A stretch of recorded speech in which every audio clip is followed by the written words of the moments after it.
Cold Open, welcome to the Red Nation podcast, Year in Review. We are joined today by Demetrious Johnson, Taddong, Justine, and Melanie. Why don't we all just start by introducing ourselves? Because I don't think everyone knows us. We have a first time. Maybe we'll start with Taddong, put him on the spot. So why don't you start by introducing yourself, Taddong, since you're the newest member of the podcast. I think it is your first time on the podcast, actually. It's true, yeah. Haveretoro samzu guahusi Taddong Gogue Pago Tomorotsu. My name is Taddong, and I belong to the Tomorrow people of Guahan, and I'm very grateful to be here. I've been part of the Red Nation's Native Liberation School. I've been in study for a long time, and really grateful to finally participate in one of these sessions. So thank you so much for having me here. This was Maasi.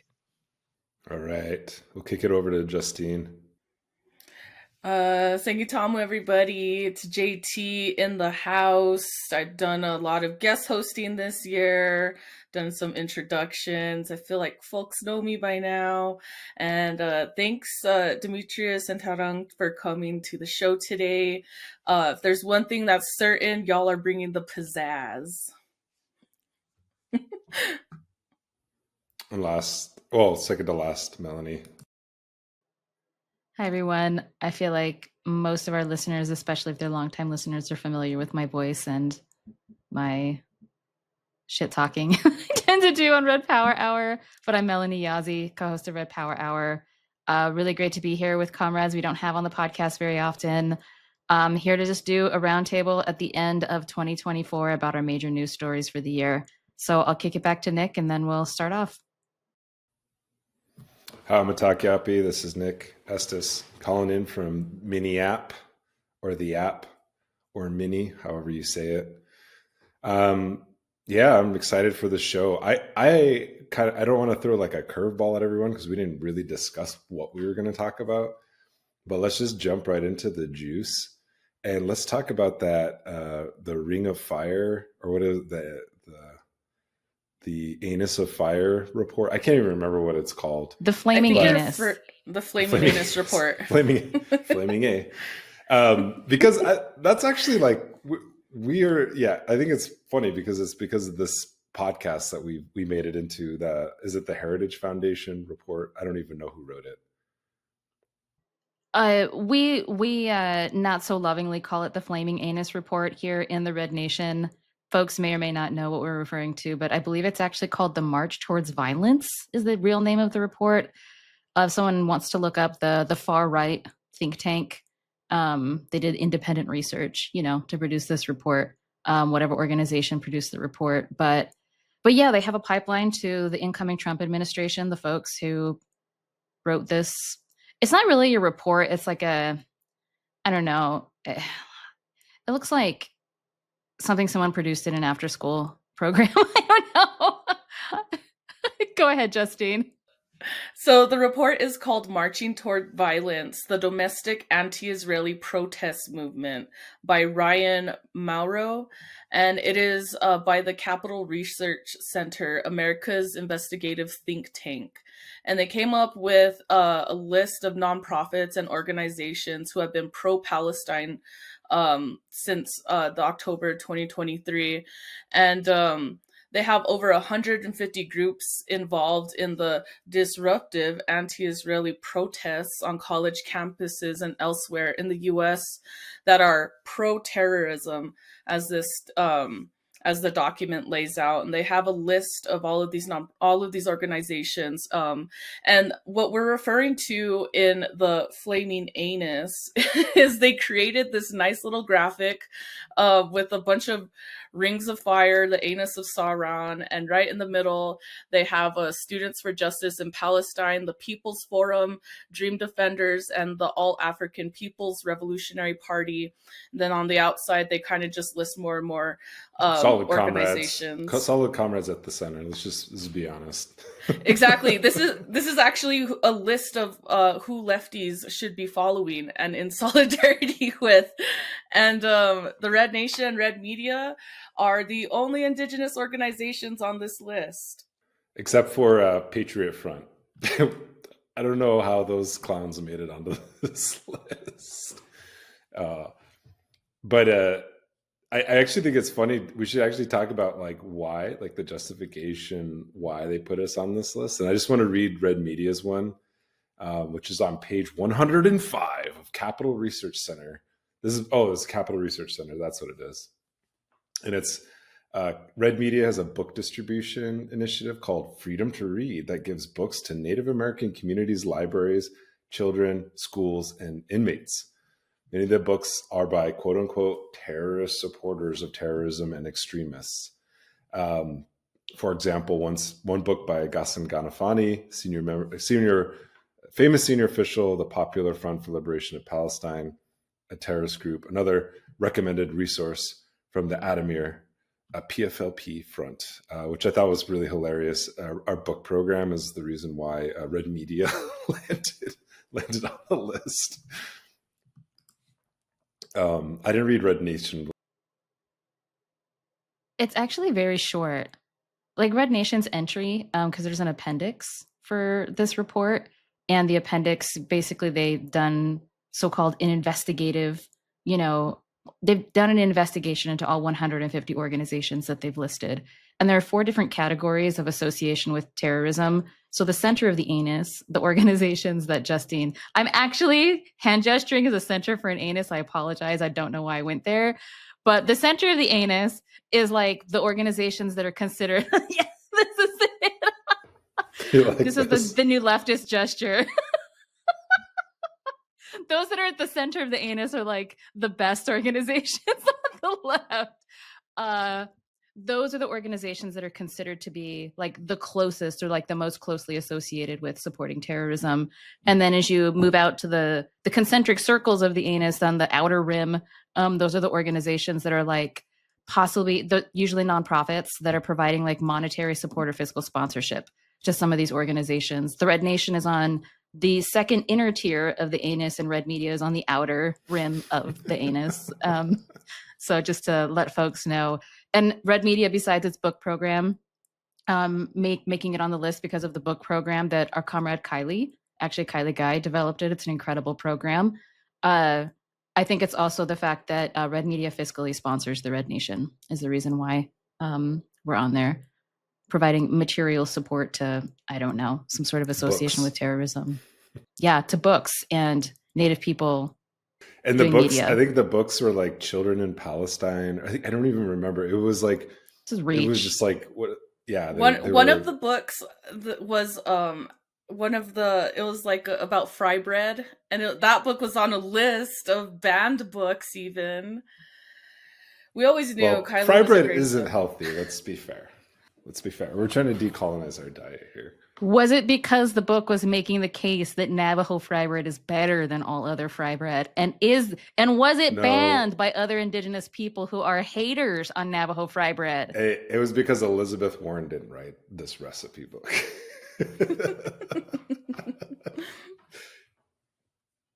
Yeah, she's still around. She survived. She's like worse than Trump. She's like Teflon. Like nothing really sticks to her. What would her recipe for fry bread include?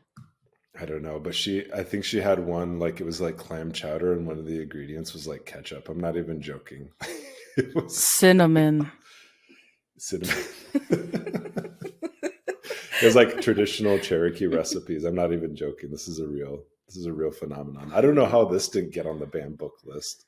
So this document comes out, right? Lists all of these organizations. When it hit our news chat, it was on October 13th by Melanie. I'm not sure when the exact day of the publication of this document came out, but I noticed later on, I think even just a little bit over a month later, is when Congress passed the bill Stop Terror Financing and Tax Penalties on American Hostages Act, which passed like these are like hand in hand things going on at the same time for state repression for people who are simply just pro-Palestine. Like that's the real reason for all of this. Yeah, and just to give folks a little info on the act, that really long name, the Stop Terror Financing and Tax Penalties on American Hostages Act. It passed in the House of Representatives on November 21st. in a vote of 219 to 184 with support from some Democrats. It wasn't just Republicans who voted for it. And the bill would allow the Secretary of the Treasurer to revoke the tax-exempt status of nonprofits. It claims, or if it finds, materially supports terrorism. And so that's the purpose of the act. And as Justine said, I don't think there's a coincidence between this report being issued in the beginning of October and then this legislation being considered in the House later on in November. And the implications are, I mean, nonprofits, many of our comrades who run nonprofits, ourselves included all over the country, are scrambling, for lack of a better term, to try to figure out how to handle this, particularly before like D-Day on January 21st, when Trump enters into office. Well, I think we can all take solace in the fact that the IRS doesn't even function barely, and it's going to continue not to function even more when Trump comes in. So it's hilarious that like this is something that comes out when the IRS doesn't even do its job. It doesn't even tax like billionaires. Like I don't remember that dude, but he was a guy who released like Elon Musk's tax returns.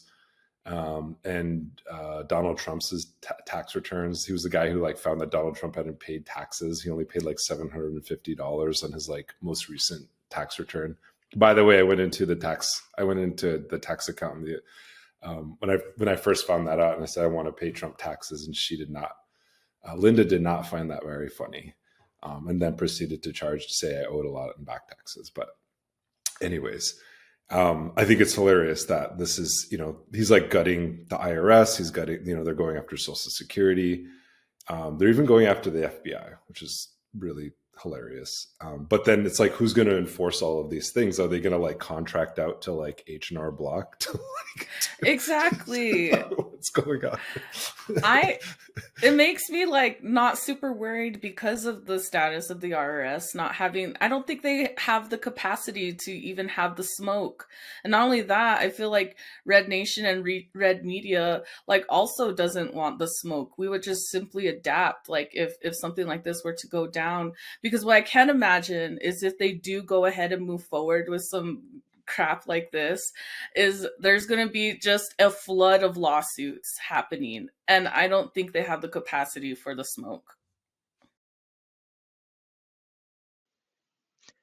I'd be curious because I'm not sure really if the IRS even needs to get involved in this, because the language in the bill, like the way that I interpret it, is that all the treasurer has to do to deny tax exemption is to mail notice to the organization, and they don't need to provide any evidence. So it doesn't actually, the IRS doesn't even necessarily need to be involved in it. It's just the Treasury Secretary. And that's ostensibly why I think why we're bringing this up here is because there's a list of organizations in the report where it has like all of the EIN numbers listed out. And so ostensibly Treasury Secretary could just simply like use that list, like so much like Project 2025 or anything like that. It's like all of the groundwork has been done by like the, minions, and they just like, here's the list, like mail it out, and then that's that. All right. Do we want to pivot to our next top news story of 2024? I have the top news story of 2024. Are you guys ready for this?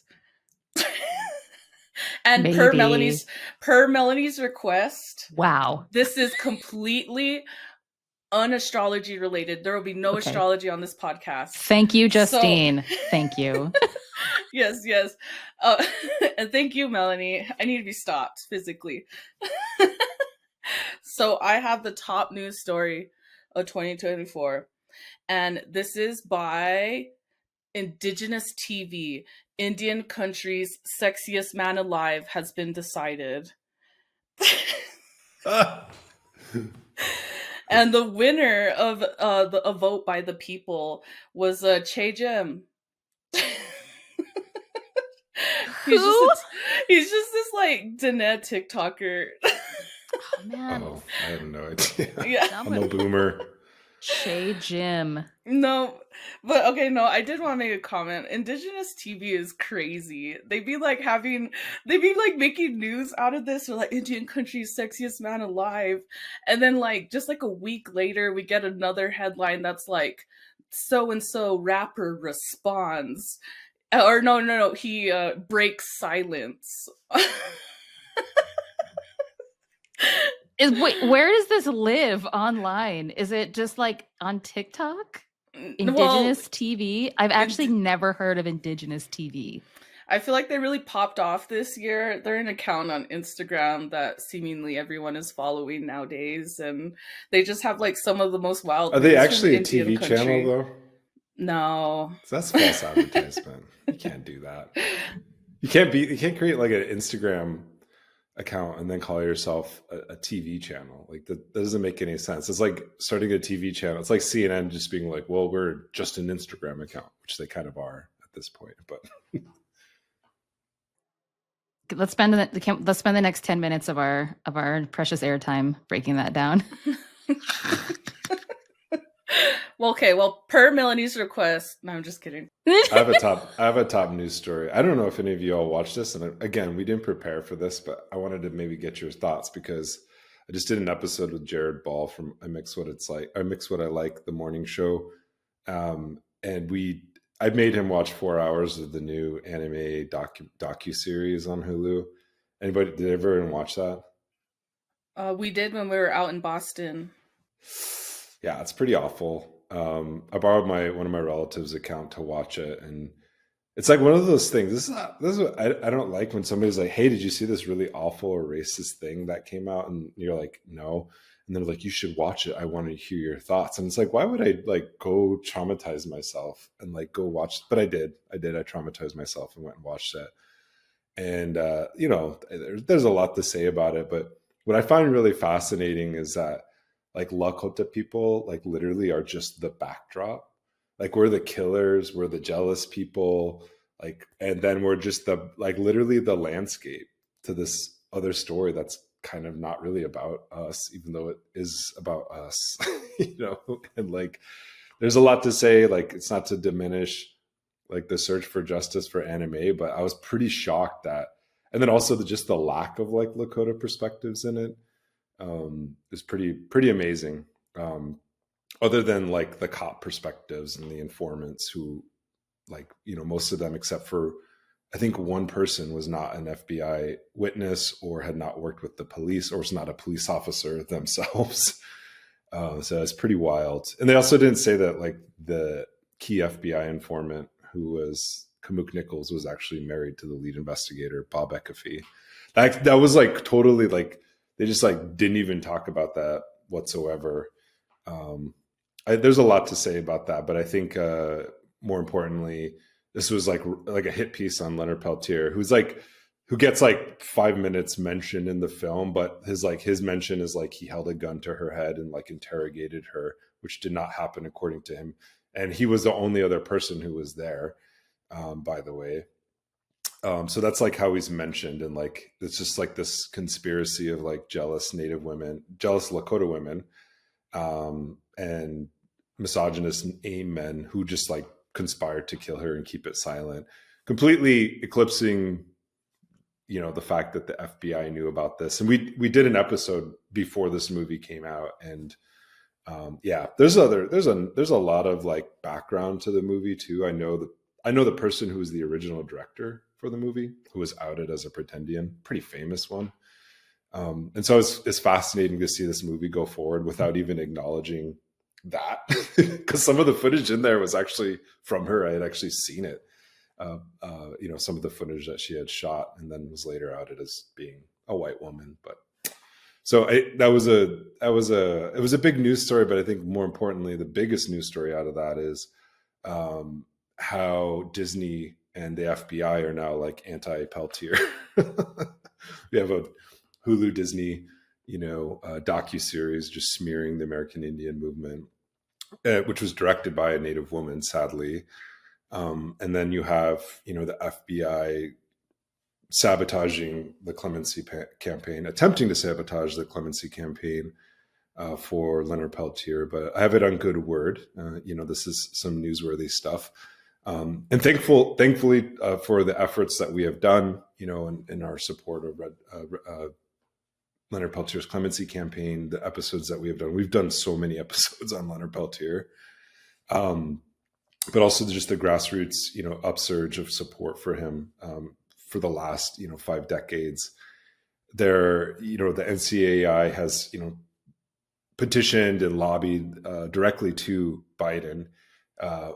It's been confirmed on the Indian Collective website. I saw that I think it was the tribal president for Rosebud Sioux Tribe went up and like confronted Biden about it.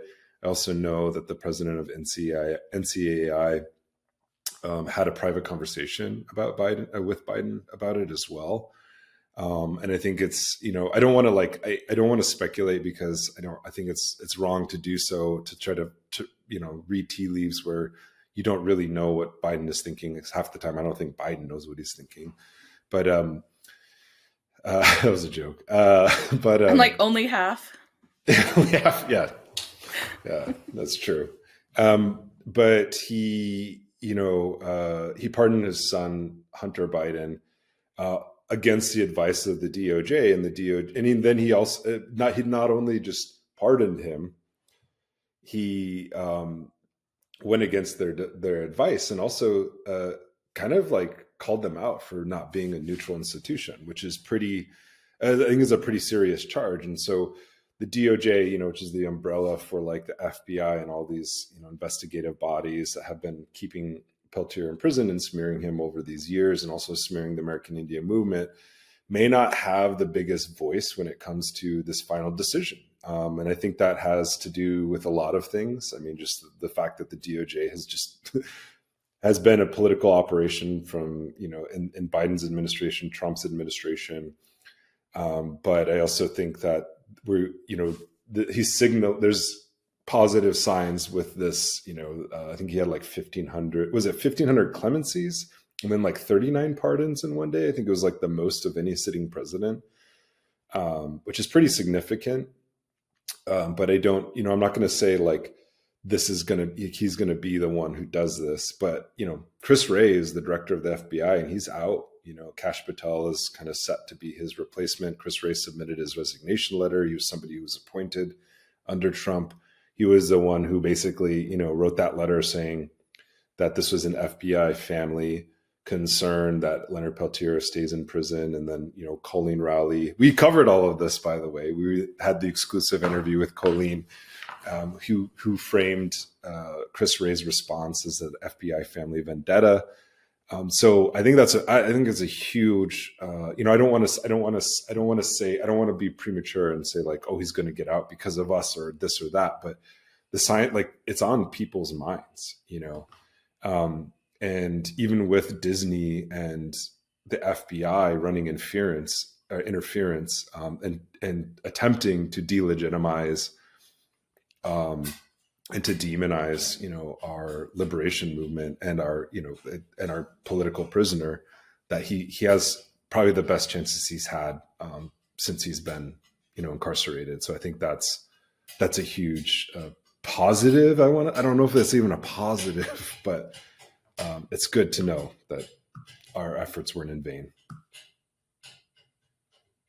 It's definitely exciting to see this much momentum for Leonard Peltier, which I feel like this might be the first, in my political career, the first time that I've seen this much happen.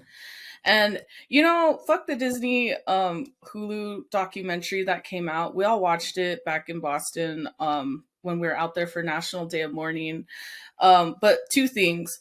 One, the first episode was actually kind of hype when detailing the cool things that American Indian movement did. But also, what it also did is it actually, tells the innocence of Leonard Peltier in actually murdering Anime Aquash, which back in July, the Assembly of First Nations rescinded their support for Leonard Peltier based on the murder of Anime Aquash.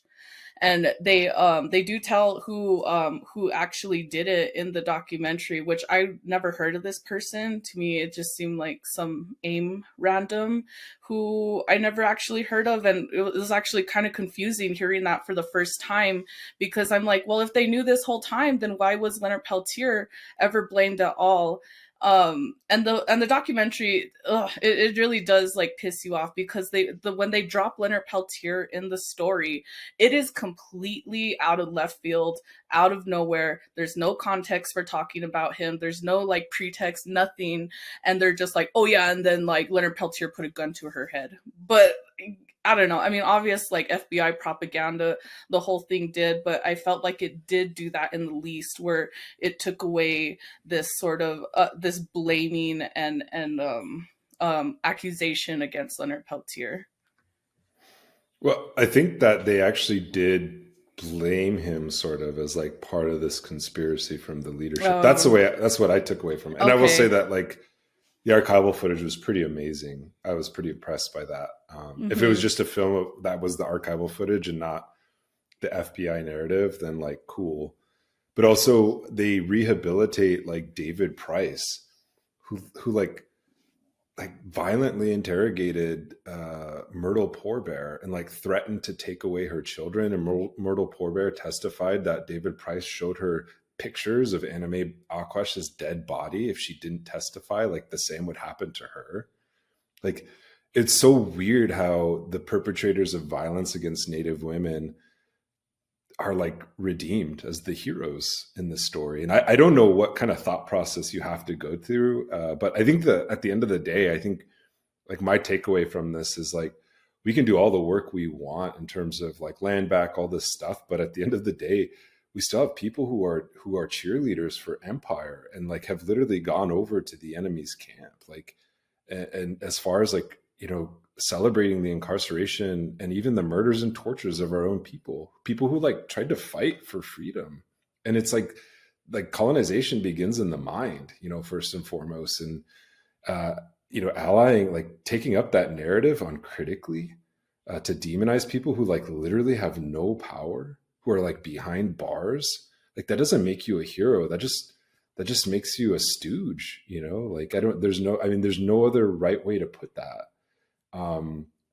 It's hard for me to even find like an angle in which this, you know, this documentary does some good, because it completely distorts the very facts of the case. And there's a reason why people refuse to talk to, you know, these people, because it's been so blown out of proportion. And sadly, it's been done by, you know, not just these federal agencies, but also by our own people at the end of the day. And there's this famous saying, I was told this, you know, kind of growing up, is like, if you want to kill an Indian, send an Indian, right? Don't send the U.S. cavalry. You know, most of our resistance leaders were taken out by our own people. Like, you know, Sitting Bull was killed by his own people. Crazy Horse was killed by his own people.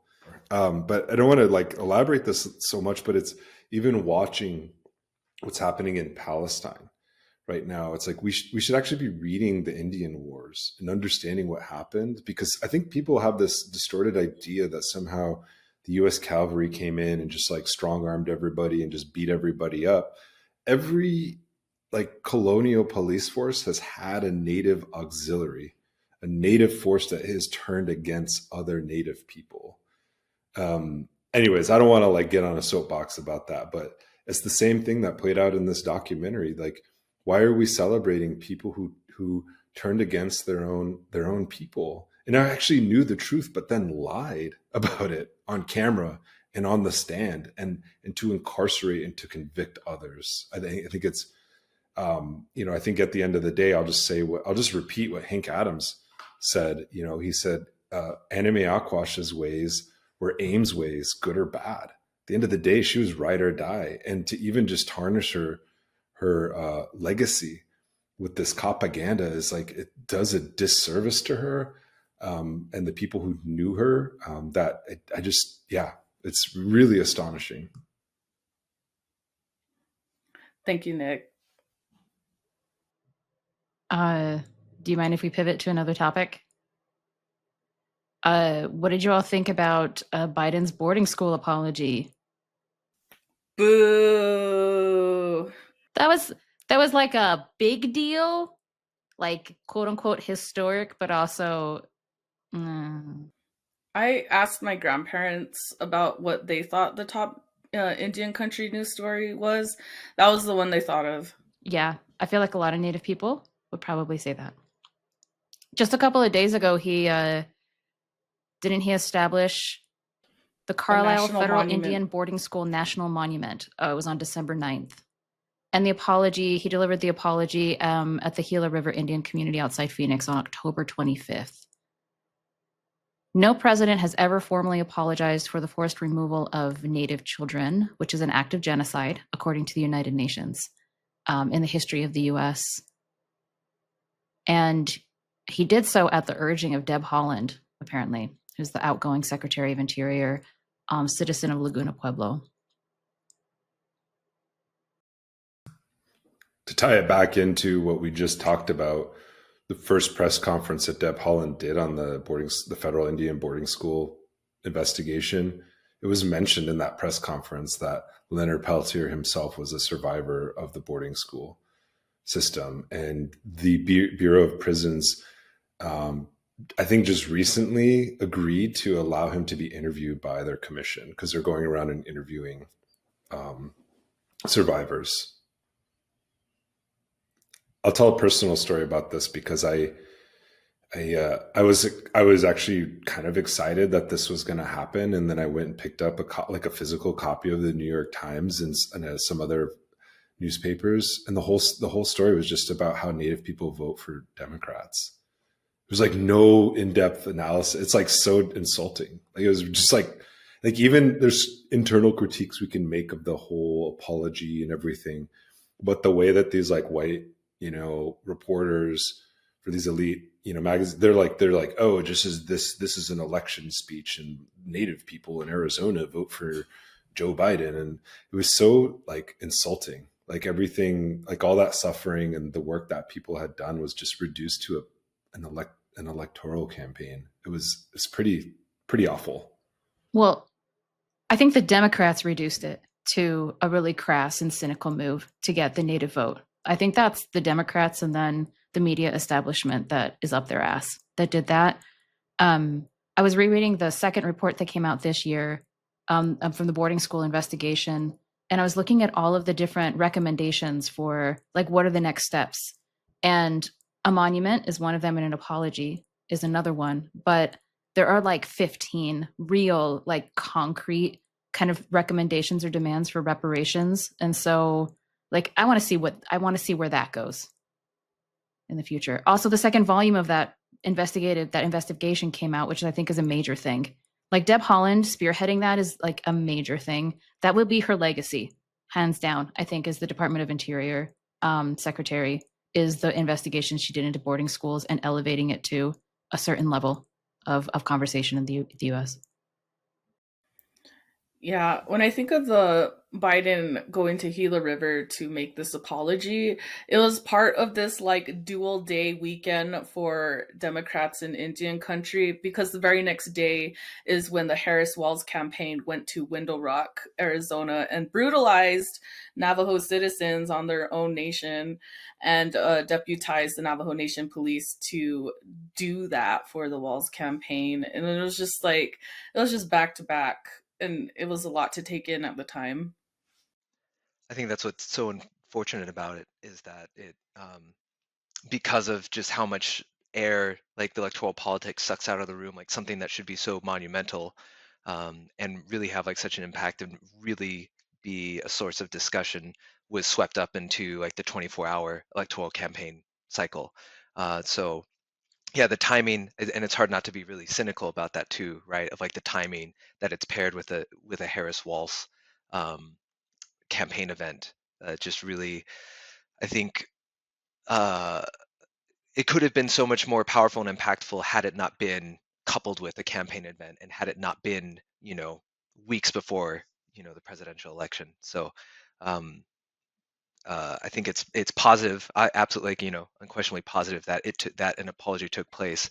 It's just very disappointing and problematic around the timing.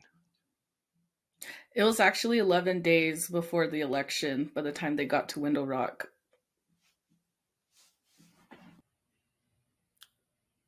Yeah, well, I don't think we can expect much other than to just be window dressing.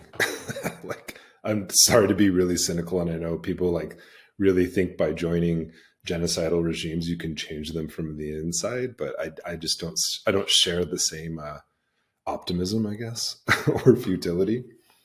Yeah, wow. So basically you're saying that Governor Walz did to Navajo Nation what he did to northern Minnesota tribes during Line 3, just militarized the F out of that place and created an escrow. The state created an escrow account for Enbridge to pay the cops overtime. It's like, man, that was so weird that how none of that stuck to Governor Walz, or the fact that, Minnesota is the second leading state in the nation for Indian child removal, even though it passed its own state Indian Child Welfare Act. Like they were somehow proud, like that they were like, yeah, we're gonna pass an act, we're gonna pass a law that we're not even obeying in the first place. It's absolutely wild. Like even the law firms that were trying to undo ICWA were like using Minnesota as like a testing grounds to undermine ICWA cases, because there were so many here. There were so many. It was like so many like child removals. Like it's fascinating, like how I don't want to like just jump on the anti-Minnesota train, but like this state has it on lock. Like I live on that train. Republicans should actually learn from what the liberals are doing here to Native people. They're really good at like abusing and killing and taking children. Like they're building another pipeline through the Pipestone boarding school. Like it's fascinating. Like the state is doing this. Governor Walz, like is doing this, like in the midst of like, the apology for boarding schools. They're like, yeah, let's go build a gas pipeline through the graveyard of a boarding school. Like this is like the mentality that they have, and they like literally rebuilt. I'll shut up after this, but I found this out. Like there's a place called Fort Snelling that was once a concentration camp for Dakota people, and it fell into disrepair because it's just an old ass military base. The state got together and said, we should rebuild this genocide fort because it's part of our heritage. And they literally built it on top of the highway, like the interstate. They like literally created a safe zone, like reconstructed Disneyland genocide fort in the middle of a creation site. Like, and they're like proud of it. And they like turn butter on the weekends. They're like, yeah, come and see, like, this is where we used to hang Native people. I'm not even joking. Like it's phenomenal. Like, it's like as if, I always tell my students this is like, if Eastern Europe wasn't liberated by the Soviets, it would look like Minnesota. Yeah. I mean, so there's 2 thumbs down for this apology. Less than 24 hours later, just showing militarized force in the Navajo Nation, completely like ignoring any type of sovereignty. Although our leaders also didn't care about their sovereignty either. They just actually welcomed Walz and his team of snipers and armed. I don't know the different police forces that were on the ground that day, including Navajo Nation police. So you just apologize for one like carceral institution while you're subjecting Native people less than 24 hours later to another one. Or as Nick says, Walz, basically having militarized or authorizing militarized response to Line 3. He also provided an escrow for Enbridge to create an MMIW task force with the police. So it wasn't just for overtime for cops. And it's like, everyone knows that MMIW is attached to like energy infrastructure and resource extraction. So you're going to put the wolf in charge of taking care of the sheep? Like, what the fuck? Yeah, that's Coach Walz. That's Coach Walz right there. So I don't know. Y'all can take, I know that this is really significant for Native people. And I think for Native people to keep pushing this, that's where the focus should be. But, for these Democrats, like, they disgust me. Well, he should have learned something when he was in Tiananmen Square, which he wasn't. He lied about that. You mean when he taught children on the Pine Ridge Indian Reservation as well? Did he say that? Yes. This is like a huge part of his story. Oh my God. How did I miss that one? I don't get out enough. Elaine and I said on a podcast, an RPH episode, there's two things you're not allowed to do anymore. You're not allowed to claim to have a great-great-grandmother who was a Cherokee princess, and you're not allowed to talk about that time you spent 2 weeks teaching kids on the Pine Ridge Indian Reservation. Like, you're not allowed to do those two things ever again as some sort of credential as a non-Native person to talk about Native people. Because that is a trope, the Pine Ridge trope, the Pine Ridge poverty porn trope. I'm sick of it. I'm always like, I always ask my white neighbors, I'm like, so what do your people think of Trump? Do you guys really like him? So what do white Americans think about Donald Trump? Oh God.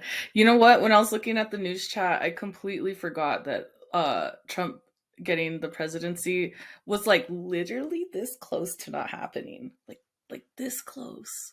This close. I'm talking about the assassination attempt. Oh. I forgot about it completely. There were two. Oh yeah, there was the other one, the guy from that went and trained with Azov Battalion. Yeah. Like that. It's got right on right and white on white violence. I know. I don't know. You got to really talk about your community. That's how I should talk to my neighbors about. Like, what's up with this, you guys?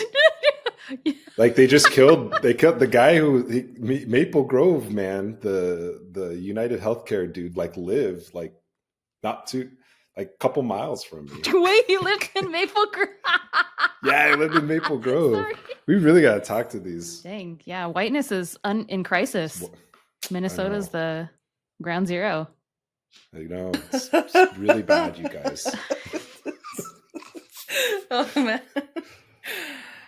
White on white violence. That's crazy. Crazy work, guys. Well, I have some also depressing facts that I wanted to bring up. So I don't know if anyone's been following the decline in life expectancy in the United States, but for Native people, it's pretty bad. It's really bad. And some of the epidemiological studies I've been reading kind of trace it before the COVID-19 pandemic. And also in South Dakota, where I'm from, the median life expectancy for Native people is 58 years old. It's pretty wild. I think in 1968 or 69, I can't remember the year. Or was it 1970? I can't remember. There was a report that came out like called My Brother's Keeper, which was about Native. Well, it's kind of like the Merriam report. I don't know if you guys know what that is, but it's just kind of like the status of Native life in the United States. And it found that like life expectancy was, I think it was like 45 or 48 years old for Native men. So like we've gained a decade, I guess. That's the, since 1970, we've gained a decade in our life expectancy. But what I find fascinating about this, and I bring this up because I don't know the causes behind it. There might be more. I mean, I know the big cause of it is the C word, colonialism, duh. But I think the other thing is like it shows that no matter what kind of representation, what kind of seat at the table we get, no matter what kind of policy reforms we get, what kind of crumbs we get, this system is still killing us, right? And I think that's like an important lesson because it's like, what is the measure of success? And I think it's just like futurity and life, right? Like if this system was really working for us, then we wouldn't be dying at these rates. And I just like really implore not to get people like hopeless or anything, but I really implore us to like think deeply about the things that actually save us. They're not policy reforms, unless those policies are backed by mass movements and like we're actually talking about decolonization. And most of these are not, right? It's like literally sprinkling sprinkles on a full out genocide, centuries long genocide against Native people, and we have to be real serious about that. And I think Trump kind of exposes the fatal flaw in the system is that it's like he's just the unmasked version of what Biden and every Democrat really is at the end of the day, right? I mean, even Native people, the Lumbee leadership has aligned with them because Trump promised them federal recognition. And they did so, they got their Republican attack dog to defeat the Wounded Knee bill, to consolidate land near the Wounded Knee massacre site, which Oglala and Cheyenne River people have been trying for like more than a century to get back, because it was actually privatized land. And to just see like another supposed indigenous group, pull out Daddy Trump and a Republican to attack people for a native massacre. Like, this is where we're at in our politics, man. It's pretty wild. I don't want to get gloom and doom, but I just wanted to add that. That's all my updates, my gloom and doom updates for the year. Yeah, I mean, essentially promising to hold other tribal nations hostage unless they agree to grant Lumbee federal recognition, and not even through the actual process that's enshrined in law, but like bypassing that essentially, and then just basically being like, we're not going to support any of the things that tribal nations are asking, federally recognized tribal nations are asking us to do, unless and until, Lumbee receives recognition. I'm not very well informed on the history of the dynamics of the denial of recognition to Lumbee, or like the protest against it by other Indigenous nations. I just read a few infographics online, but that certainly doesn't make me an expert. But this is a very new story that's kind of unfolding here in December, and I'm sure we're going to continue to talk about it in 2025. But it's disturbing. Yeah, Congress has like pushed through recognition cases, but I would also say, like, I have become extremely skeptical of groups that are turning to states and Congress, just because the record on that, it's ceding authority to institutions that have not had our best interests in mind. Like, if anyone knows what plenary power in Indian policy is, it's not a good thing for us, because that resulted in termination. That was the authority of Congress to just decide Native people don't exist. So granting them that authority to say Native people do exist also grants them the authority to say Native people also don't exist. And so it's a double-edged sword. And it's not, and also to say, hey, we got state recognition. I don't know what like straight state processes you went through, but aren't states colonial governments as well? And in fact, pretty hostile to tribal sovereignty as well. So it's like, I don't want to valorize. I'm not saying that they're not legitimate, but it's like, to valorize a state legislator over like actual Native people, to me seems pretty suspect. And I don't think that's a very good path to go down. I know it's like a lot more complicated than that, but I just like, I think about, I don't know. I think about the very real danger of, termination being on the agenda again. Cause that's what, like, if you want to get all conspiratorial, that's what Project 2025 is about. Like, they said that in there, like they spelled it out pretty clearly when they went after ICWA.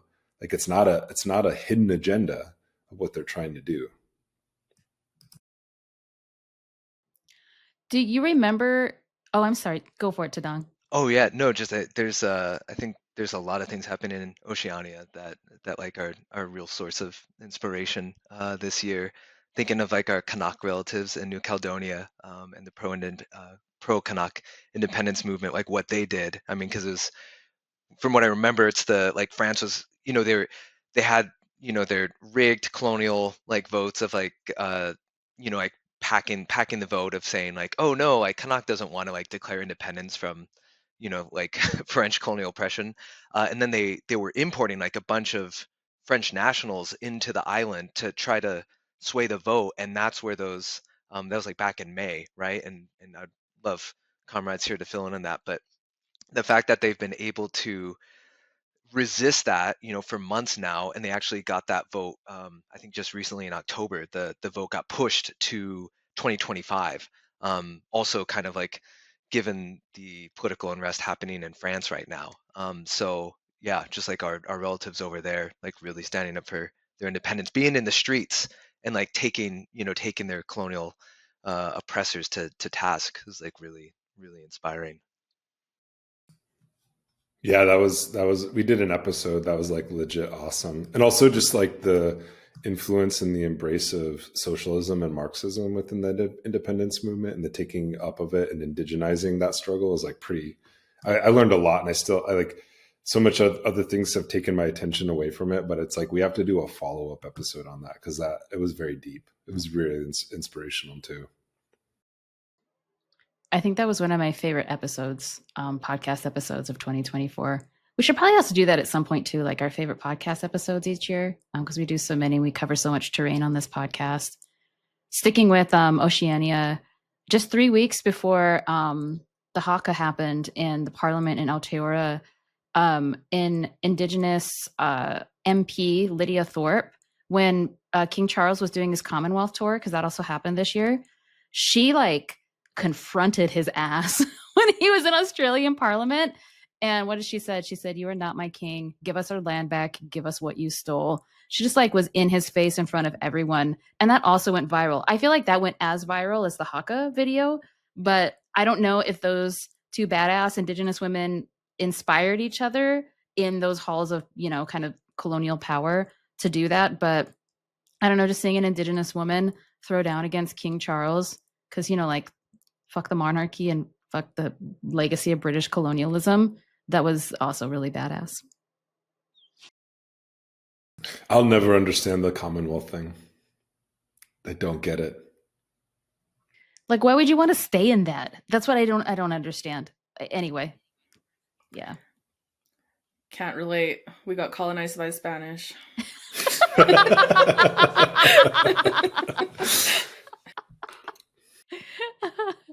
We got colonized by the Spanish and the Americans. Spanish, American, and Japanese in Guahan. So we got the. Damn! Taddong wins. Oh yeah! What an honor! What a freaking honor! Yeah, what an honor to be triply colonized. What a flavor! What a flavor combo! I mean, just with just to name like some things that are happening on Guahan, is that we've been really trying to fight like a rapid buildup of militarization back in the Marianas. One of the things that they're doing is this really absurd Guam flight test missile defense testing. So like up to 2 times a year for the next 10 years, the Department of Defense plans to like launch missiles from the air, land, and sea, and then intentionally collide them over the Pacific Ocean. Just like have those things explode. They're planning to put Singapore's F-15 jets, station that on Guam. They've been clearing for construction the divert airfield in Tinian, so that's one of the islands in the Marianas north of Guahan, because in case there is, or they're planning as like a contingency for actual like warfare with China, and if there was missiles fired at Guam, that then they would be able to have Tinian be an alternative landing site for planes, in case Anderson Air Force Base in Guahan is inaccessible due to war. So those are just we're just seeing like, and then the other thing that they're planning to do is this really massive buildup of constructing like 16 additional sites. This thing I can't remember the EIAMD defense system, but bringing in like 2,000 more people and building 16 more missile sites on our island that is, only 23 miles long. So it's already like, so 2/3 of our island occupied by military bases, and then taking more of our like sacred sites and the precious like land that we have there and installing missile sites there. I think one of the recent tragedies we had is that that we lost our last mature Hudson Lago tree because of the so it was like one of the last trees that only existed on Guahan. We just lost that last month. So we're seeing the casualties, to like our more than human relatives. But yeah, so that's just, so I think as the tensions with China are escalated, due to like U.S. imperialism, just our relatives in the Pacific, in Oceania, are going to be on the front lines of that struggle.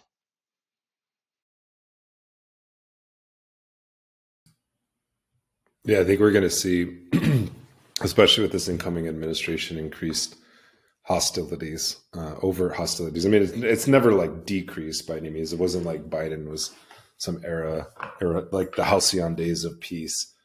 But I also I think another good news story of the year is just like Palestinian resistance, man, in the face of just brutal genocide. We're still seeing active resistance despite like the killing of tens of thousands of Palestinians, probably over 100,000 at this point. And despite all the sort of posturing of the West, like whether you have these kind of fake leftists kind of saying that they're anti-imperialist, but then backing these kind of pro-imperialist things, like the Palestinian resistance is still going hard. Lebanon, or the Hezbollah, defeated Israel in southern Lebanon, not without cost, but Yemen is still going strong. Ansar Allah is still going strong despite all of this. I think that's interesting, and it's also interesting to see how I guess the immense amount of outpouring of Indigenous solidarity worldwide for this particular movement, this liberation struggle, but also seeing the limitations of even our friends and allies, our so-called friends and allies, in these settler colonies, about the links. When we talk about decolonization, like what do we actually mean by that? And I think we're seeing that, like we're seeing the United States kind of grasping onto this kind of suicidal Zionist cult to say, like, if the Zionist project falls, that could also spell the end to the U.S. project. It shows you on one hand the lengths to which they're going to go. They're going to do the ultimate deed, which is commit genocide, which they're doing. But it also shows you the weakness that men in sandals, people in sandals, can still bring this empire to its knees. And I don't want to overstate also the immense amount of suffering that has caused to Palestinians, but nonetheless, it still remains. It's like it still remains something that's incredibly noteworthy in 2024, more than a year on of this intensified version of this genocide. Absolutely. At the beginning of the year, I was looking through our news chat, and when I was looking through January, it was kind of hard for me to grasp that it was actually like everything that was happening in Palestine was only 3 months in at the beginning of the year. And the year started off with South Africa charging genocide in the International Court of Justice, like immediately kicking off the year like that. By the end of the month, the Red Lake Band of Chippewa of Indians called for a ceasefire, giving probably the best letter of solidarity amongst all tribes at that point. And then leading into that, I completely forgot that even there was the self-immolation by Aaron Bushnell outside of the Embassy of Israel in Washington, D.C. And that was one of 4 acts of self-immolation. And the acts of solidarity list just goes on from there. This is just January and February that I'm looking at, and it just kept on going. And I feel like it came to like a high point at the end of May when all of the April and May when all of the student encampments were happening. And Nick, I saw a message from you in the news chat talking about how BDS was like the bigger thing about the BDS movement and calls for BDS was actually the symbolism and the of it all, which has harder consequences than the actual material ramifications itself. So it's about actually changing the idea and the ideology of the world, and that's what Palestine has been doing for us this entire time. I thought it was also really significant that the International Criminal Court, which is different than the ICJ, on July 19th, ruled issued international arrest warrants for Netanyahu and Yoav Gallant, the former Minister of Defense of Israel. Whether or not that's actually going to be enforced is remains to be seen, but it makes them both arrestable as individuals in 124 nations that are party to the ICC. And in particular, really challenges Europe, like the European nations, many of whom are party to the ICC, challenges them in, cutting their support and isolating Israel. And even though none of these efforts have worked, right, so far, whether it's the direct action, it's armed resistance, it's invoking international law, acts of sacrifice by people who are self-immolating in protest of the genocide, refusing to vote in the American election, thereby meaning Donald Trump got elected. That's one of the major reasons why Trump won the election, because people refused to vote for the genocide party, the Democrats. And so these are all remarkable acts of protest that continue to happen, which I think is also a major story of 2024, in profound and steadfast solidarity with the Palestinian people in their struggle for the right of return, for liberation, and for decolonization. And so, yeah, it isn't meaningless, even if none of those things has quite worked yet. And even though the field of struggle has become significantly more complicated with the fall of Assad's regime in Syria over the past week and a half, the ceasefire that was I'm sure that Hezbollah kind of had to broker with Israel, and the fact that the numbers just continue to add up of Palestinians who are being like brutally murdered in this genocide. The parallel story to that violence and the disgusting imperial and settler colonial war games that like the US and Israel are playing is the remarkable resistance that continues. And that we're going to, a year from now, if we do a year in review in 2025, it's going to be the same thing. I think we're going to continue to see incredible, remarkable things. The student encampments were one of the things I had on my list of top stories of 2024 for this reason. One thing I want to say too about this, and like after reading the Indian Wars, and I don't want to be so like I don't know, how would you say, crass about this, but I was reading some of these statistics about the decline in population of certain native groups, and those who fought the United States government for their land tooth and nail had higher survival rates than those who capitulated or fought for. And you can draw from that what you want, and this was just regionally, like Northern Plains. I didn't look at all groups, but I was just looking at that. And that statistic always sticks out to me because it's like in these moments of crisis and like really, really terrible danger, you'll see all these people come up with, start shooting arrows at the very people who are under attack. And sitting very comfortably on our stolen land, making commentary about what should or should not be done while literally being on stolen land.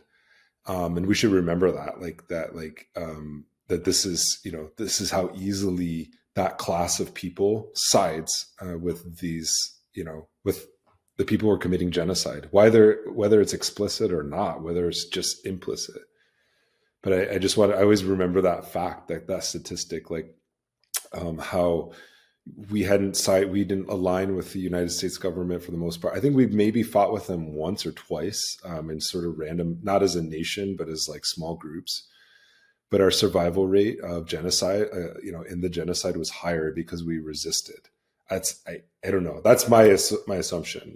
Maybe there's a lot of correlating forces to that, but I would just say that resistance is actually a natural thing, and we shouldn't be afraid of it. There's a lot of this kind of de-escalation training, and Mark Tilson said this to me in an unpublished interview I have with him, but he's like, yeah, we're taught to de-escalate and valorize nonviolence, but we're not taught to actually do what we're ingrained, what is natural to us, which is to resist oppression and to resist our own extermination. And in fact, we're even taught to demonize those who do resist their own extermination. And it's not a natural thing. This is like deep ideological. This is my new kick, by the way. I'm like, we're just all brainwashed at the end of the day.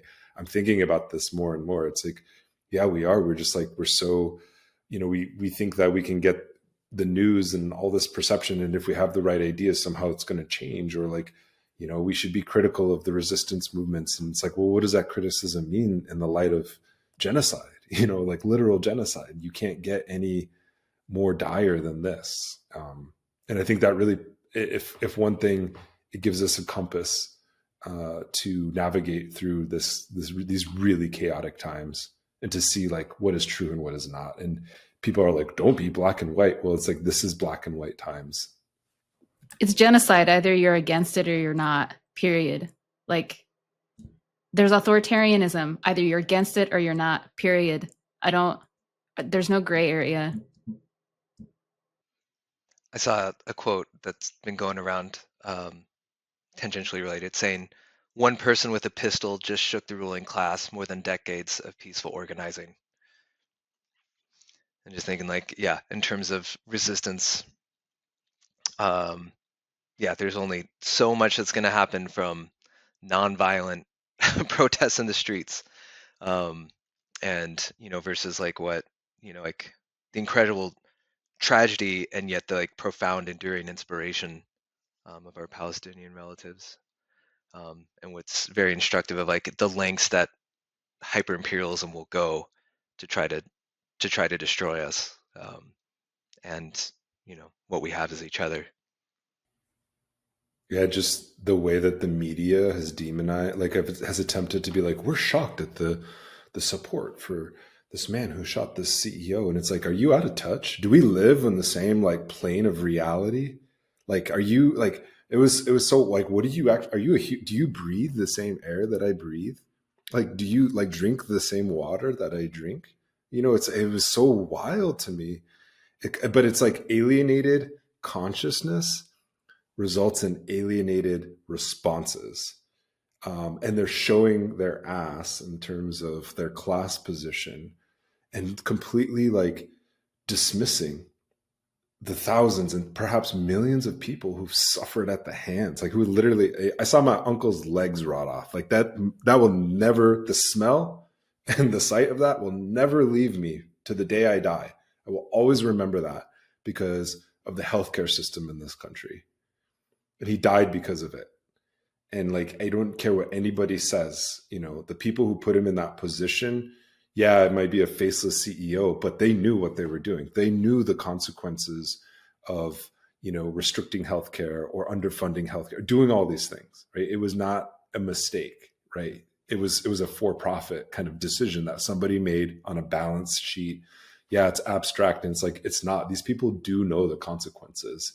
And just because one person, like, he's going to get replaced, just because one person paid for the consequences, doesn't mean that this is over, right? That doesn't, and that's what they understand. They understand that, like, they understand that they're now, they're going to be, they're the source of a lot. I'm trying to like, not say be direct, but they're a source of a lot of outrage for a very good reason. Like, and you let 1 million people die in this country and you can't even get like Medicare for all. Like what the hell is wrong? Like what the hell is wrong? Yeah, it's not like seen this much. Oh, sorry. Go ahead, Justine. I'm just going to say something stupid. I was going to say we haven't seen this much class solidarity since that submarine imploded. Did that also happen this year? Did it? Was it last year? They had a GameCube controller. Like, remember GameCube? Yeah. No, I was just gonna say the shooting of the healthcare CEO. I had this interesting conversation with my dad when I was home for no thanks, no giving, just to spend a few days with my family because I don't get to see them very often. But he was saying something very interesting, and I won't repeat it in full here, but he was like really. My dad is like a very independent, like a fiercely independent thinker and a person, and he really hates ideology. And I'm very ideological. I mean, I'm a socialist, right? I believe in an ideological program for liberation and revolution, and that's fine that my dad doesn't. But the way he was talking about it, and he was making so much sense, talking about how change should happen, but from a non-ideological perspective. And I think a lot about that kind of like organic class consciousness, or like the common sense, kind of like from a Marxist or a Gramscian perspective. And, you know, shooting a CEO, there is a type of organic class consciousness to that. I don't know. His name's Luigi Mangione, right? Is that his name? The shooter? I don't know what his politics are. Allegedly. Okay. Allegedly. Okay. Well, I haven't been following the news, but I don't know. I'm sure things have been published about he had a manifesto, or I don't know. From what I've been told, like his politics sound very messy. But what I'm trying to say is that I think we're entering a moment where organic class consciousness isn't necessarily attached to ideology, but people like know that things are like effed up and they're desperate. I mean, people can't even afford gas or like food or heat right now in the US because of the economy. And a lot of them turn to Trump to vote, apparently, but I don't even know if that's true with these. I think the exit polls also after the election are like a major story, because I just really don't think they reflect the reality of how people voted and why. I feel like the sample is too small, but anyway. And so that's where a lot of this data is coming from, to make these grand claims that, you know, working class people voted for Trump because of the economy. They think he's going to be better for the economy. But we are going to see a growing, I think, organic class consciousness, and it is not going to be pleasant.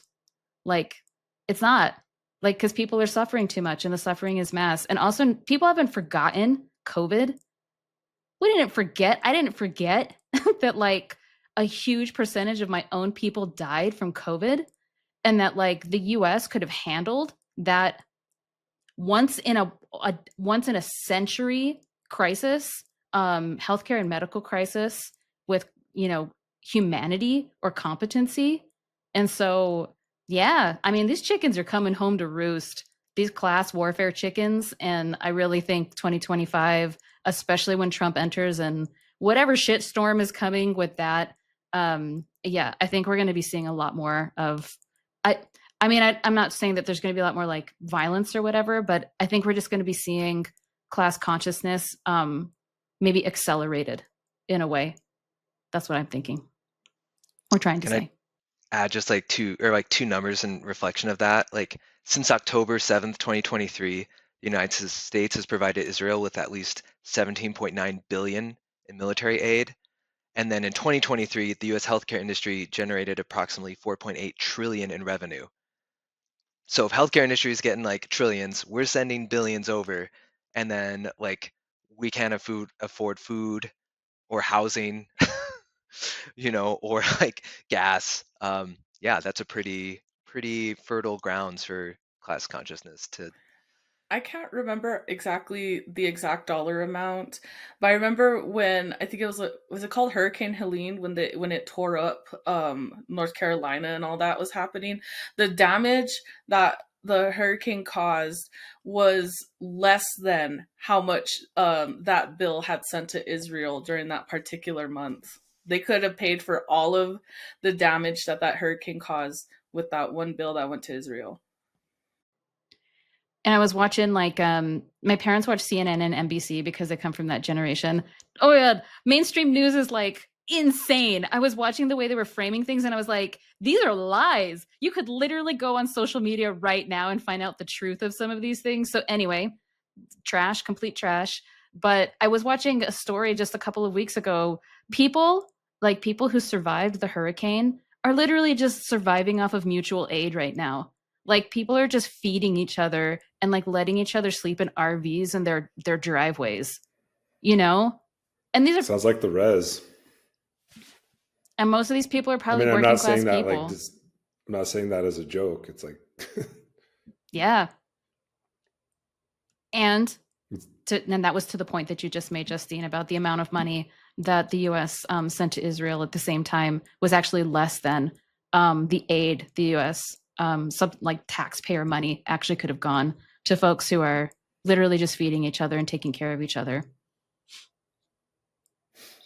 with and like nothing. It's also important to remember, it's like that's not even I use that that's not even the United States money. That's just what they've stolen from Native people and the rest of the world.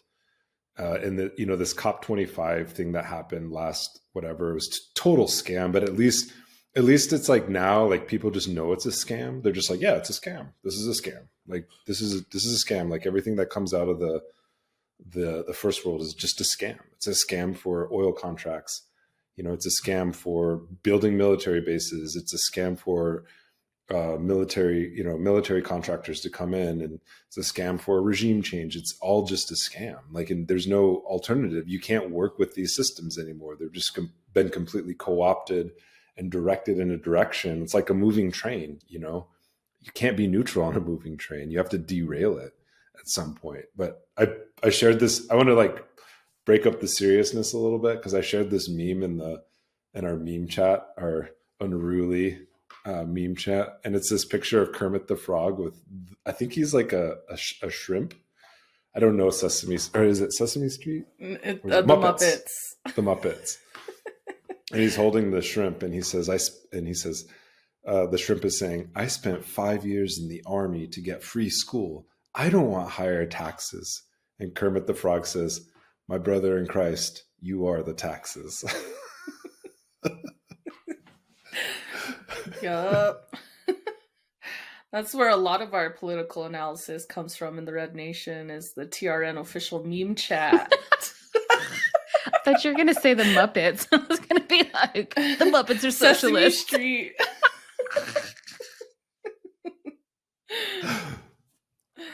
My favorite is the Joe Biden holding the Department of Justice shield, and he has a torch, and he's like lighting the crack pipe for his son, Hunter Biden. Sorry, this looks way cooler on the meme chat than it does like just describing it. Sina and Kyan, splice this in. Yeah, splice this in. I think Kyan's the only one with access to the meme chat. Oh, I'll get them to Sina's Sina. the Iranian under sanctions right now, so we can't get them. Oh god, I'll get those two and the flaming anus to Sina for sure. All right, for sure. We need visuals. We need visuals for this. But speaking of money, I would like to make a pitch for our GoFundMe, if you all don't mind.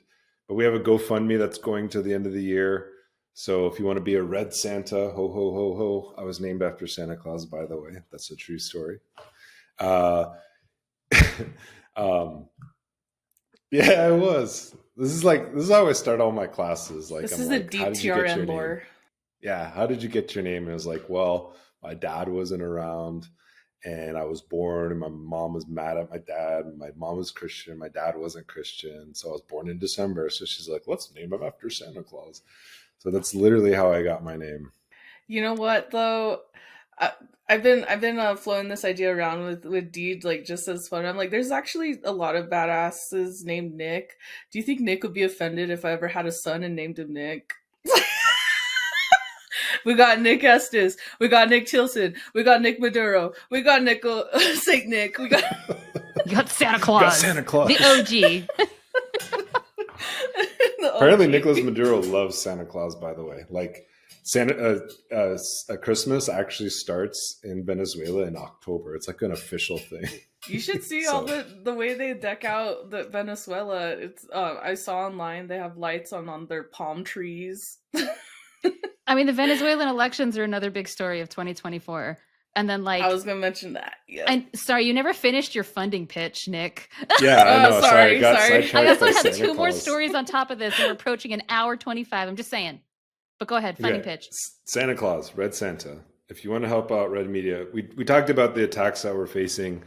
We're not trying to be like dismissive or cavalier about them. Like, we do rely on members' subscriptions to our Patreon. It's our primary source of funding. But also we have this GoFundMe. We need $30,000, or the cap is at $30,000 for the next year, the next fiscal year, just so that we can keep the lights on. All of us here, except for Justine, are not paid to be on the podcast or to do. We volunteer our time and energy to do this, and it's a labor of love. We do more things than just podcasting. As the Flaming Anus report actually shows. It's like we were doing a freedom to read book program for a while, and apparently that's supporting terrorism. Whatever, man. It's supporting literature, it's supporting Native literature, supporting liberation, because we come at it from all variety of fronts. We think that media isn't something like when Melanie was describing watching MSNBC and CNN. It's like traumatic for me to watch mainstream media now. I'm like, it's complete like brainworms. It's like you can literally feel your mind melting. And we know that our subscribers, our listeners, and our viewers choose this channel deliberately because they're looking for something that is not going to infect your brain with brainworms. Or maybe it will. I don't know. Maybe it's like commie worms or something. I don't know. Decolonization land back worms. I don't know what it is.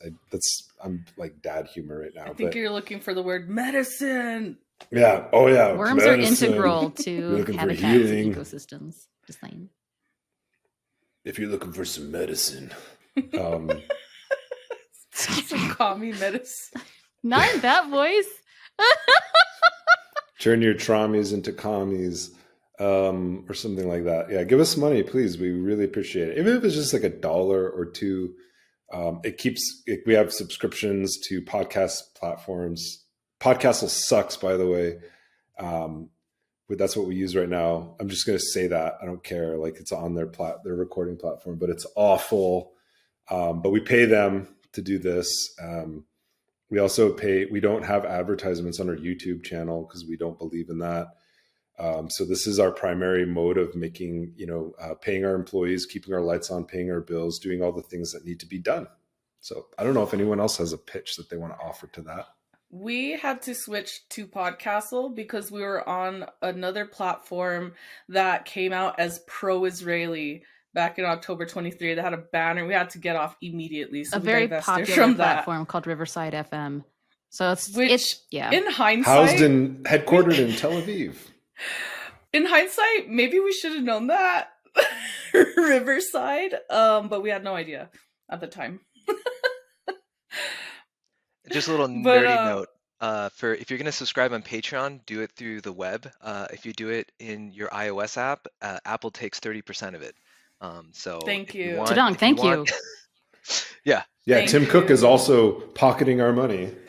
And I also wanted to add, as a part of our news recap and sort of part of the support our work pitch, is that your support on GoFundMe and Patreon throughout the year funds Red Media, funds the Red Nation podcast, funds our media work. And I want to say that 2024 was one of our biggest years for grassroots media reporting. Dee and I had gone to a lot of places this year. And most of the places that I was going, Dee was also going to, and we started the year off at the Super Bowl covering the Stop the Chop stuff that was happening there. We're the only people reporting on the ground at the Super Bowl for the Kansas City Chiefs versus California 49ers. Shortly after that, we did, no, is it not? No, they're both genocidal names. The 49ers, yeah, the awful. Exactly. Yeah. And we were the only ones covering that movement.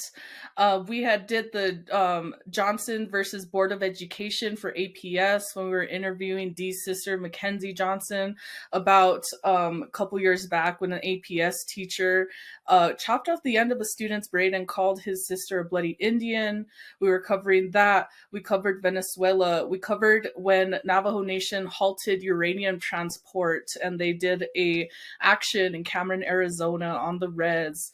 We covered in Farmington, remembering 1974 for the 50-year anniversary commemoration of the long hot summer of 1974 during the American Indian movement combating border town violence.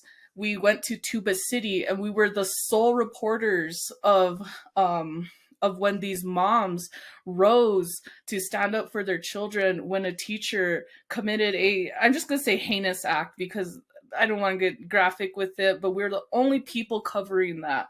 Same thing with the Walz campaign, when all of the cameras were facing forward, covering Tim Walz and all of these Native politicians hand in hand with the Democratic Party. My camera was the only camera turning around to capture the brutality happening during that event. And recently we went to National Day of Mourning and covered the story there. So I'm excited about 2025. I'm always at the ready to mobilize because of y'all. So just thank you all for your support for Red Media, for our Patreon, and all those who had donated to the GoFundMe. This is the material translations for how your support is helping us, helping the show, and getting mobilizing members of Red Nation as well. One last thing about that too, we also paid for 4 water trucks to be delivered into northern Gaza as well. As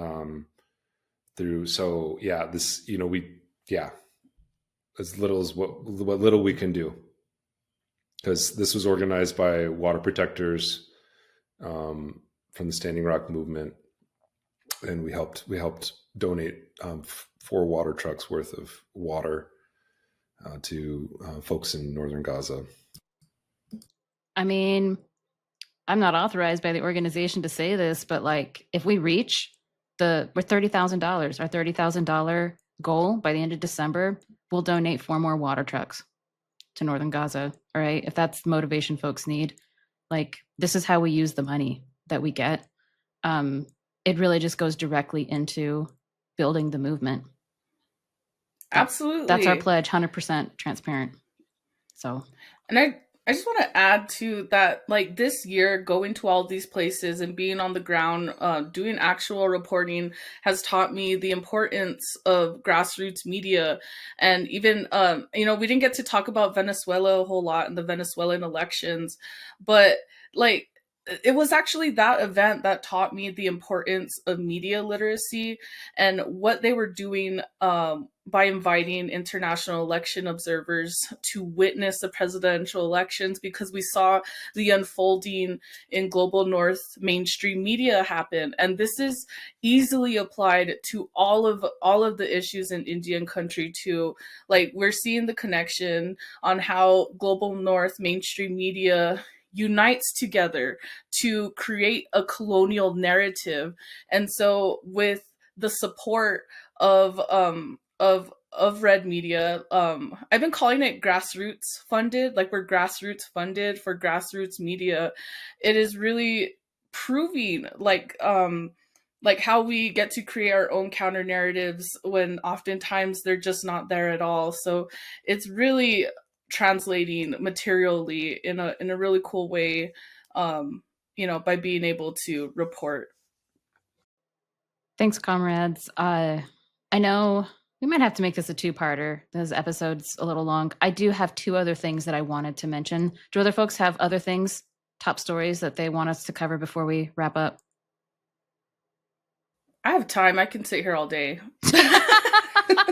My parking expires pretty soon. I hate to be that guy. No, seriously, we don't have to talk super long. One is a very wholesome. It's about related to the worms and other than human relatives. But the Klamath River dams, there are 4 dams along the Klamath River that were removed in 2024, which is the biggest dam removal in U.S. history. As I don't know if people know, but dams as major infrastructure projects have historically been a technology of dispossession of Indigenous lands. And this was a fight that had been going on for decades, that the Indigenous nations like the Yurok and the Karuk along the Klamath River led this effort to undam the river. And this only happened in August of 2024 is when all 4 dams were finally removed. And there was a story that just came out like a week or 2 ago where there are reports that there are, coho, chinook, and steelhead salmon have already moved all the way upriver because the dams are no longer obstructing their movement in the river to spawn. And that there's actually, I think it's the Chinook salmon. This is the first time in the upper Klamath River that Chinook salmon have been spotted in 112 years. And so this is a really big deal. I think this is a concrete act of decolonization, actually. And everyone knows, all Indigenous people have different relationships with our other than human relatives. It could be the salmon, it could be sheep, it could be buffalo or bison, right? But for our salmon relatives and our Indigenous relatives who come from salmon nations, we all know that the health of the people depends on the health of the salmon. And so I feel like this is a really important thing to highlight that happened in 2024. Absolutely a result of the efforts of those Indigenous nations to bring back the salmon populations. And I genuinely hope and pray that those Indigenous nations that hold the Klamath River sacred and have that relationship with the salmon, they continue to improve, as the salmon population grows and continues to improve and come back in that way. And to me, that's like a very beautiful thing that happened in 2024 that maybe did not get as much airtime, but I just wanted to highlight that. And one last thing, I wanted to just really briefly mention the forward momentum around the land grant university work that's been happening after the original story came out in High Country News in 2020, Land Grab University, and that there are Indigenous journalists and teams of journalists who are now investigating state trust lands and how state trust lands as another category of land that was dispossessed and seized from Indigenous people and Indigenous nations, over 123 Indigenous nations, actually, through 150 different land cessions or acts of land cession, how state trust lands as a category of how that Indigenous land was then categorized and transferred into state trust lands, and how land grant universities are continuing to benefit from state trust lands. Speaking of the way that the United States just steals wealth from stolen land.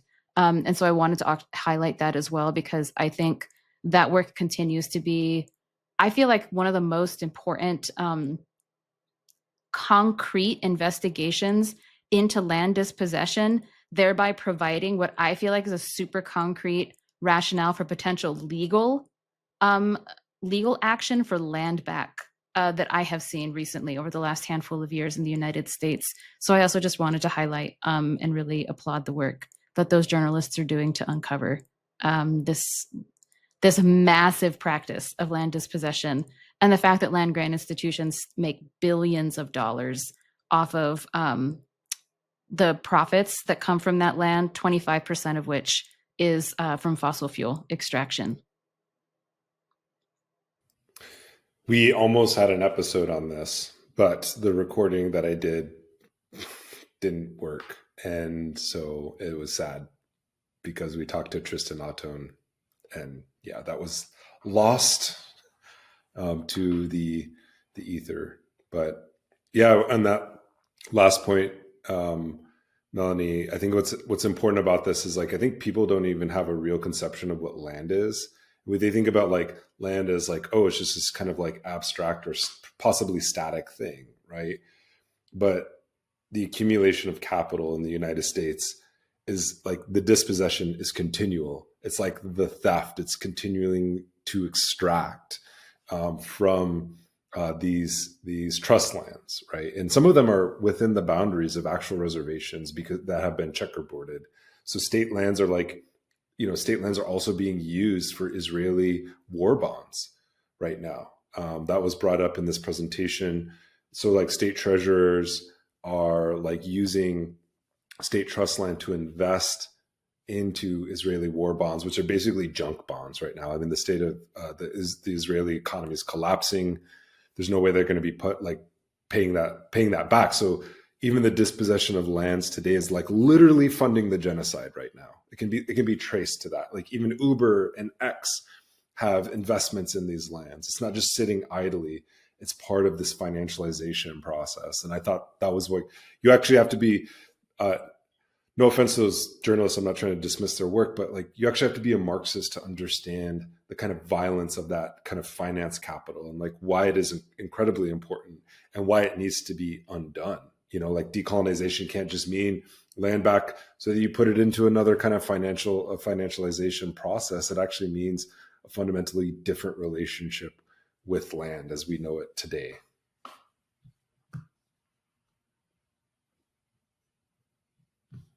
Those are two awesome stories too. I think we should we're going to possibly see more dams be taken down.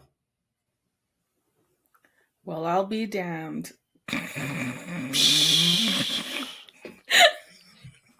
Boo. That's going to be the title of the episode right there. Oh, well, I'll be damned. A year in review.